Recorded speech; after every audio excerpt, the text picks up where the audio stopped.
आज का टॉपिक है वो है धारा 370। तो आप लोग का टाइम वेस्ट नहीं करेंगे, आप जो मुद्दे का बात है उस पर डायरेक्ट आते हैं। तो आते हैं टॉपिक पे।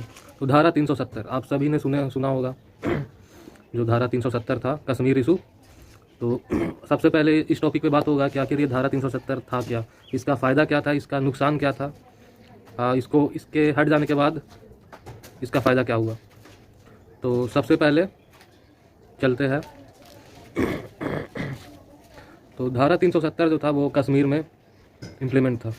कश्मीर में एक कानून बना था 1900, जब कश्मीर विभाजन हुआ था उस टाइम, जब हरी सिंह जो इंडिया में शामिल किए थे कश्मीर को, उस टाइम का जो राजा थे, तो उस टाइम ये कानून बना था 370।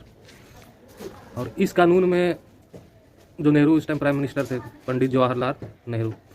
तो पहले का बात नहीं करते, अभी का बात करते हैं। अभी जो मोदी सरकार में जो हुआ है, तो धारा 370 जो था वो 5 अगस्त 2019 को हटा दिया गया था। और धारा 370 जो था इसमें ये था, जब तक कश्मीर में लागू था तब तक वहाँ का जो संविधान था वो अपने मुताबिक था। आप संचार, रक्षा मंत्रालय और विदेश मंत्रालय, ये 3 चीज़ जो था वो सेंट्रल गवर्नमेंट का लागू होता था जब धारा 370 था उस टाइम। बाकी जो भी कानून था वहाँ लागू नहीं होता था, बल्कि वहाँ कश्मीर का अपना तरफ से एक झंडा भी था, कश्मीर का अपना झंडा भी था एक, जो कि नहीं होना चाहिए था। और सब कोई जानते हैं कि भारत का एक अपना झंडा, भारत एक अपना नेशनल अपना झंडा है। तो वो झंडा क्यों नहीं सिर्फ कश्मीर में लागू होता था उस टाइम जब था, तो अलग अलग झंडा क्यों था, कश्मीर का अलग झंडा। तो ये तो गलत बात था। और 370 जब था, जब कश्मीर में 370 था उस टाइम, हम जो राज्य था, जो हमारा कश्मीर को छोड़कर जितने भी राज्य थे भारत के, वहाँ ज़मीन नहीं खरीद सकते थे वहाँ जाकर।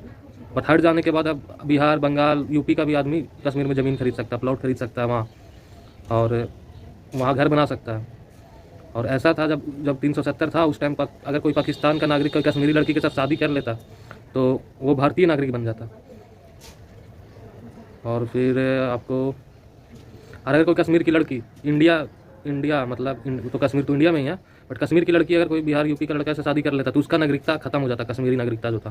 क्योंकि ये सब धारा 370 हटने के बाद ये सारा चीज़ समाप्त हो गया।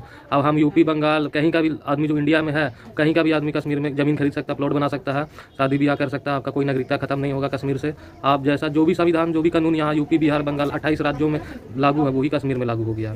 अब सिर्फ कश्मीर का झंडा इंडियन रहेगा। तो पहले कश्मीर का भी एक अलग झंडा था, जो कि अब नहीं है, अब इंडिया का ही झंडा रहेगा। क्योंकि ये धारा 370 जब था, ये हम लोग का ऐसा रूल था, इस कारण से कश्मीर प्रोग्रेस नहीं कर पा रहा था। और बहुत से रीज़न है, बताने चले तो अभी बहुत टाइम भी लग जाएगा।